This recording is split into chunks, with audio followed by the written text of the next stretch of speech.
You're listening to the CyberWire Network, powered by N2K.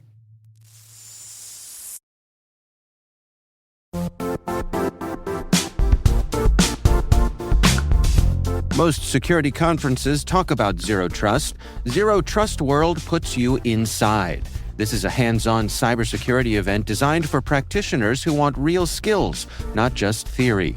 You'll take part in live hacking labs where you'll attack real environments, see how modern threats actually work, and learn how to stop them before they turn into incidents. But Zero Trust World is more than labs. You'll also experience expert-led sessions, practical case studies, and technical deep dives focused on real-world implementation. Whether you're blue team, red team, or responsible for securing an entire organization, the content is built to be immediately useful. You'll earn CPE credits, connect with peers across the industry, and leave with strategies you can put into action right away. Join us March 4th through the 6th in Orlando, Florida. Register now at ztw.com and take your Zero Trust strategy from theory to execution.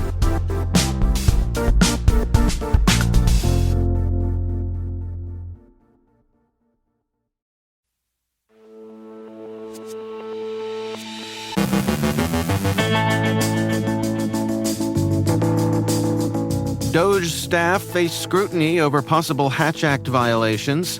GitLab fixes a serious 2FA bypass. North Korean hackers target macOS developers through Visual Studio Code. Researchers say the VoidLink malware may be largely AI-built. MITRE rolls out a new embedded systems threat matrix. Oracle drops a massive patch update. Minnesota DHS reports a breach affecting 300,000 people. Germany looks to Israel for cyber defense lessons. A major illicit marketplace goes dark. Our guest is Ashley Jess, Senior Intelligence Analyst from Intel 471, with a crash course on underground cyber markets. And auditors emerge as an unlikely line of cyber defense.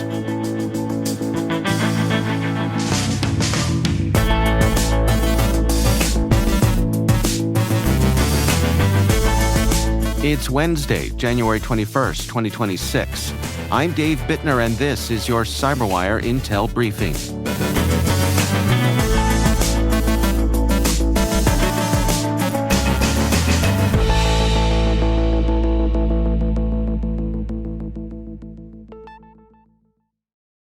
Thanks for joining us here today. It's great, as always, to have you with us. Newly disclosed Justice Department court filings reveal that two members of Elon Musk's Doge team at the Social Security Administration were in contact with an advocacy group seeking to overturn election results in certain states. One Doge member signed an agreement that may have involved matching Social Security data with state voter rolls. According to a filing by Justice Department official Elizabeth Shapiro, SSA referred both employees for possible Hatch Act violations, which prohibit political activity by federal workers. The disclosures contradict earlier testimony during litigation over Doge's access to Social Security data. Shapiro said Doge members shared data using unapproved third-party servers, including Cloudflare, and may have accessed restricted personal information despite court limits. Emails suggest Doge members could have been asked to assist the advocacy group by using SSA data, though it remains unclear whether any data was actually shared. Shapiro also reported that a senior Doge advisor received a password-protected file containing private data on about 1,000 individuals. SSA says it was unaware of these actions at the time and that details remain unclear. GitLab has released security updates to fix a high-severity vulnerability that allows attackers to bypass two-factor authentication in both its Community Edition and Enterprise Edition platforms. The flaw is caused by an unchecked return value in GitLab's authentication services. According to the company, an attacker who already knows a user's account ID could submit forged device responses and circumvent two-factor protections. In the same update, GitLab patched 2 additional high-severity vulnerabilities that could enable unauthenticated denial-of-service attacks through malformed authentication requests and improper API authorization checks. 2 medium-severity denial-of-service issues were also fixed. GitLab has released multiple patched versions urging self-managed users to upgrade immediately. GitLab.com is already updated, and dedicated customers are not affected. Jamf warns that North Korean threat actors are targeting macOS developers by abusing Visual Studio Code task configuration files to deliver malware. The campaign is a new variation of long-running fake job offer lures.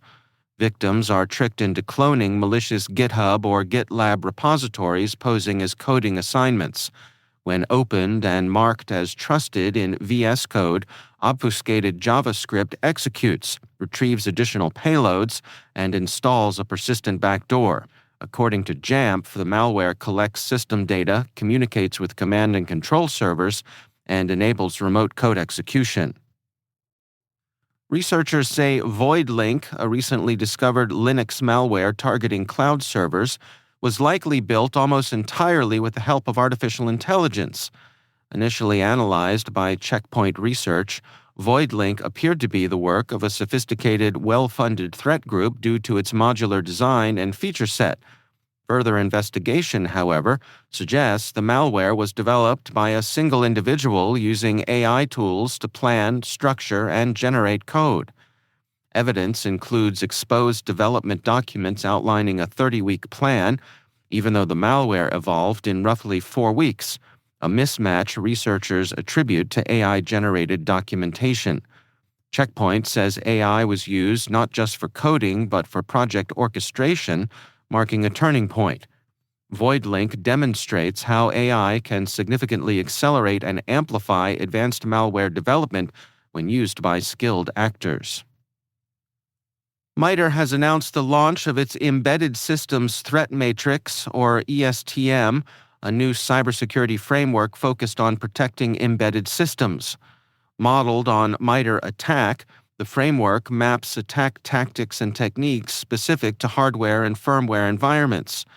According to MITRE, ESTM supports threat modeling and attack path analysis across sectors such as energy, industrial control systems, robotics, transportation, and healthcare. The framework aligns with existing security models, works with the Embed Threat Model, and is now available as the more mature ESTM 3.0 with community contributions encouraged. Oracle has released its first critical patch update for 2026, delivering 337 security fixes across more than 30 products. According to Oracle, the update covers roughly 230 unique vulnerabilities, including more than 24 rated critical and over 235 exploitable remotely without authentication. Several patches address a critical Apache Tika flaw with a maximum CVSS score. Oracle Communications and Fusion Middleware received the most fixes. Oracle also issued separate security updates for Solaris, including remotely exploitable vulnerabilities.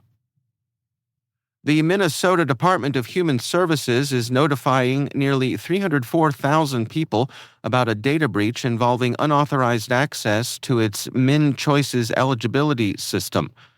The incident was traced to a user affiliated with a licensed healthcare provider who accessed more data than permitted while using systems managed by FEI Systems. The access occurred between late August and September of last year and was detected after FEI identified unusual activity in November. State officials say there's no evidence of external hacking. The exposed information primarily involved demographic data, with more detailed personal and benefits information accessed for a smaller subset of individuals. DHS has revoked the provider's access, launched fraud monitoring efforts, and reported the incident as a HIPAA breach to federal and state oversight bodies. Germany is seeking to significantly strengthen its cyber defenses against threats from countries including Russia, China, Iran, and North Korea, and is turning to Israel for expertise. Earlier this month, German Interior Minister Alexander Dobrindt signed a cyber defense cooperation agreement in Tel Aviv with Israeli Prime Minister Benjamin Netanyahu, citing interest in Israel's Cyber Dome system. Developed under the Israel National Cyber Directorate, the Cyber Dome is a centralized, partly automated threat detection platform that uses AI to monitor attacks on critical infrastructure. German officials and analysts say Israel's experience, shaped by frequent cyber attacks and a mature offensive and defensive ecosystem, could inform Germany's own efforts. The partnership includes plans for joint development of next-generation cyber defenses, an AI and cyber innovation center, and cooperation on protecting energy infrastructure, connected vehicles, and countering drone threats. Doge Guarantee, a Telegram-based illicit marketplace that processed more than $12 billion in fraud-related transactions, has shut down, according to blockchain intelligence firm Illicit. Illicit describes Doge as the third-largest illicit marketplace ever, facilitating money laundering, sales of stolen personal data, and services supporting online scams. The shutdown followed the January 6th arrest and extradition to China of Chen Ji, chairman of Cambodia's Prince Group, after which activity in Doge's wallets sharply declined. Some functions, including gambling services, remain active, leaving uncertainty over whether the closure is complete. The disruption impacts Southeast Asia's fraud ecosystem, where scam operations have flourished. Doge had risen rapidly after the shutdown of Yuan Guarantee, its predecessor. Illicit expects fraud activity to fragment across multiple smaller marketplaces, complicating but not preventing tracking efforts.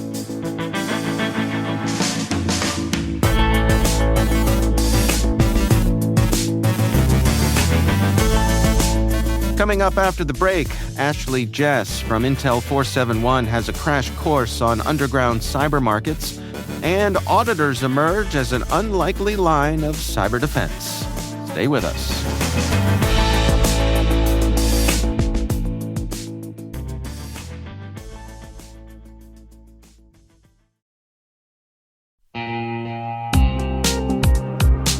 Ever wished you could rebuild your network from scratch to make it more secure, scalable, and simple?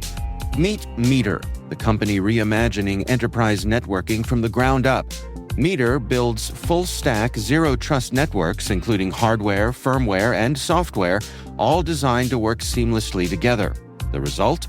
Fast, reliable, and secure connectivity without the constant patching, vendor juggling, or hidden costs. From wired and wireless to routing, switching, firewalls, DNS security, and VPN, every layer is integrated and continuously protected in one unified platform. And since it's delivered as one predictable monthly service, you skip the heavy capital costs and endless upgrade cycles. MITRE even buys back your old infrastructure to make switching effortless. Transform complexity into simplicity and give your team time to focus on what really matters, helping your business and customers thrive. Learn more and book your demo at MITRE.com/cyberwire. That's METER.com/cyberwire.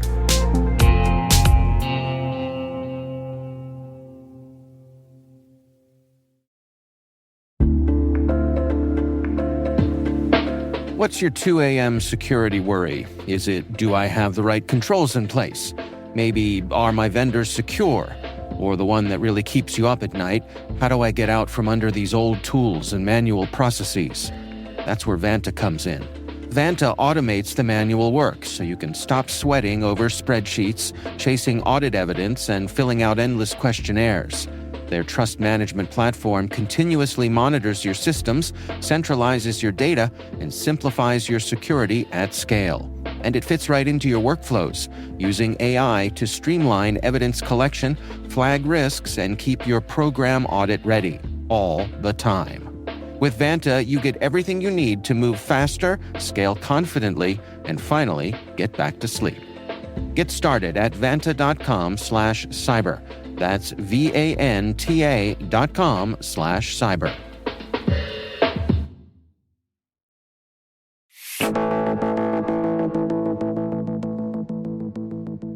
Ashley Jess is Senior Intelligence Analyst at Intel 471. Today, she shares a crash course on underground cyber markets and emerging trends. So when you're talking about underground marketplaces, you're talking about the key platforms for the sale and distribution of typically things like stolen payment card information, personally identifiable information or PII, account credentials, and other sort of sensitive information like the logs from InfoStealer malware. So these shops represent sort of the professionalization and commodification of cybercrime because they are truly a centralized place where they offer this very similar to any sort of online marketplace where you might buy, gifts or clothing or things like that. It just happens to be stolen information. Can you give us an idea of the breadth of these marketplaces and how they're kind of tiered? I mean, are there top marketplaces that sort of lead everything, or how does it work? Yeah, so they've undergone a significant evolution under the last 10, 15 years. So you used to have these really prominent marketplaces that were these large, sort of multi-purpose platforms, and they've shifted more to, a more specialized and fragmented ecosystem. And this was mostly driven actually from law enforcement actions. So as long as, a mix of some new technological advancements, but you used to have really large marketplaces. So some that might sound familiar to viewers are things like Silk Road, Alphabay, and Hydra Market. And those sold everything from drugs to hacking tools. And those were, the top of their game at the time. But those law enforcement actions showed that these large centralized operations were very vulnerable once they were taken down. So as a result, we've seen actually more niche marketplaces with specialized offerings. So you might have a marketplace that just offers payment card information or a marketplace that just offers information stealer logs. So you have some that are, sort of that single offering type marketplace, something like a dump shop or something like that. And then there are still some that have multifunctional marketplaces, and there are still some that are kind of top of the game as well. So for us, we do tier them. We tier them just kind of based off of the size of them, how long they've been around, how popular they are with cyber criminals. So there definitely are preferred marketplaces, but kind of two categories, this sort of multifunctional category and this single-use category. Am I correct in my understanding that these markets are largely reputational based? Yeah. So in the cybercriminal underground, because you're dealing with people who aim to be anonymous, your reputation is kind of everything. So when you are a successful marketplace in the underground, you're typically operating similar to an e-commerce store, but you are conducting marketing much like any other sort of brand would, except it typically is on underground forums, maybe instant messaging channels, things like Telegram. And then as people use your store, they will leave reviews or talk about if they happened to purchase something and they felt they got scammed, they'll file a complaint, and all of that is viewable on the underground. So the more reviews you have with the fewer complaints, partnered with how long you've been around, increases your reputation as an underground marketplace, which makes people more likely to continue to use you. And where do we stand when it comes to law enforcement? How successful have they been at taking these things down? They have been successful. So there's been a couple notable law enforcement takedowns in recent years. So they are a compelling target for law enforcement agencies because they are, some of these marketplaces offer some foundational products that cyber criminals will use to then commit larger cyber crimes. So it impacts a large number of cyber criminal operations if you can take it down at that sort of early source. So in recent years, we've seen several actually significantly popular marketplaces, fall to a well-implemented law enforcement disruption over the years. So typically what law enforcement will do is seize the domain, but we have seen administrators get arrested And, with any of these sort of disruptions, just like any of the other ones you might see for ransomware organizations or something similar, some weather the disruption, some might have spawned a successor, and some never recovered. So some of the ones we've seen recently and earlier in 2025, for example, is the Biden Cash Marketplace, which is one that sold payment cards and PII. In June, they seized about 145 related Biden Cash domains and cryptocurrency funds, which, according to the DOJ's announcement at the time, this one store had more than 117,000 customers and facilitated tracking more than 15 million payment card numbers. So even just that one disruption, you can see the size of the impact of that, which is why law enforcement, I think rightfully, continues to try to disrupt those operations in particular. And what are the trends that you're tracking here? Where do we see this heading in the new year? Yeah. So, underground marketplaces rapidly facilitate the exchange of stolen data, but they also foster this sort of competitive environment where operators are continually trying to enhance their offerings to beat out the next person. So, when it comes to 2026, what we're most likely going to see is how automation starts becoming embedded in these marketplaces so that they can start offering more products than their competitors. We're already seeing that being used across cybercriminals for things like phishing lures and things like that. But the other thing that we're going to see probably is the continued growth of credential-based crime. So, info stealers, session hijacking, account takeovers. These are all really becoming foundational for many downstream attacks by cybercriminals, anything from gift card fraud, business email compromise, everything in between. So, these markets are going to continue and already are optimizing around speed so that these stolen credentials can get monetized faster and faster before they can be detected by defenders. So that's something that we're definitely going to see, I think, going into the next year. We're also seeing more emphasis on fraud infrastructure than a single attack. So services like card checkers, bot frameworks, and access brokers are also becoming more refined. So we'll likely see maybe specialized marketplaces start to grow in these offerings as well, because these allow criminals to scale their operations without necessarily needing to be technically skilled in and of themselves. And then the other thing we'll see, because as I was just talking about, there is a lot of law enforcement focus on these marketplaces, is resilience. I think we're going to see resilience kind of be a major theme of these cyber criminals trying to grow some roots for their marketplace and kind of try to evade what they've been seeing law enforcement do. So they're already becoming more decentralized, they're becoming more cautious, they're spreading their activity across multiple platforms, multiple domains, private channels, in an attempt to make takedowns less effective, and allow their infrastructure to persist even if part of it gets disrupted. So I think they're going to continue to look more like a business, optimized for these things: efficiency, scale, return on investment, and defenders are going to need to adapt to that reality as well. For the defenders in our audience, what sorts of things should be on their radar? What should they be looking out for in their day-to-day? Yeah, I mean, depends obviously on what they're defending against, but things like credential monitoring, things like multi-factor authentication on your accounts to keep them secure, even if the password gets stolen.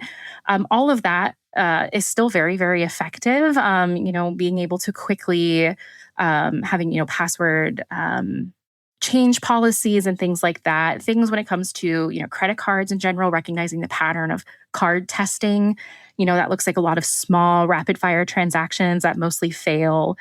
So looking for things like that, rate limiting by IP, adding, step up verification, and then, just hardening your accounts so that they can't be used. Don't leak overly specific decline reasons. Don't say it was a CVV mismatch. Add friction to your add card or save card actions. And the main thing is having some sort of response playbook for when you detect this type of activity.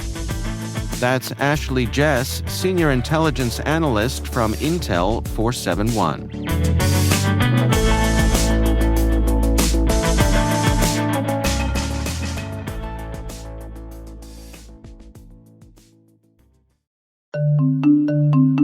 When it comes to mobile application security, good enough is a risk.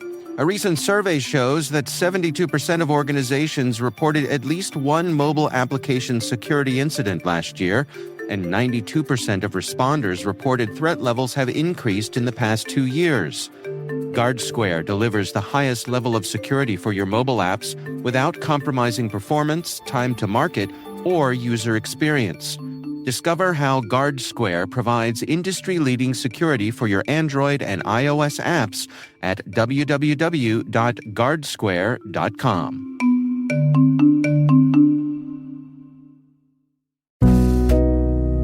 The world moves fast.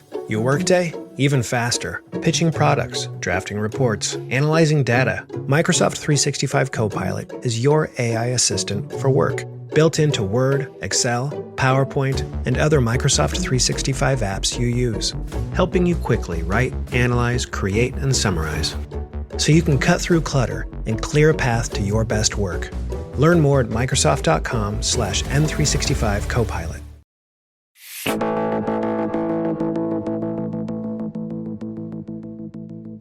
And finally, Australia's recent mega breaches at Optus, Medibank, and Latitude Financial left millions wondering how cyber disasters keep slipping through. The usual answer is technical inevitability, complex systems, clever attackers, and bad luck. But research suggests another, quieter defense has been hiding in plain sight: the auditors. Auditors do not write code or chase hackers. They ask awkward questions about controls, oversight, and whether anyone is actually paying attention. The study found that auditors who have lived through a client's cyber breach become noticeably tougher everywhere else, flagging more weaknesses and issuing more meaningful clean bills of health. Those clean reports, it turns out, correlate with fewer future breaches. For Australia, where regulators like Australian Securities and Investments Commission and the Australian Prudential Regulation Authority are pressing boards on cyber governance, the message is simple: firewalls matter. So does skepticism, preferably from someone who has already seen a glowing red screen ruin their week.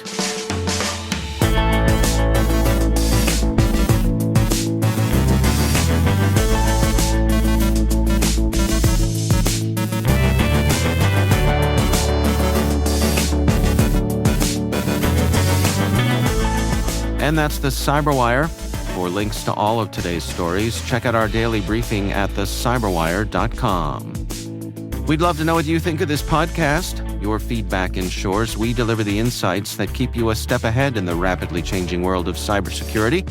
If you like our show, please share a rating and review in your favorite podcast app. Please also fill out the survey in the show notes or send an email to cyberwire@n2k.com. N2K's senior producer is Alice Carruth. Our CyberWire producer is Liz Stokes. We're mixed by Trey Hester with original music by Elliot Peltzman. Our executive producer is Jennifer Iben. Peter Kilpie is our publisher, and I'm Dave Bittner. Thanks for listening. We'll see you back here tomorrow.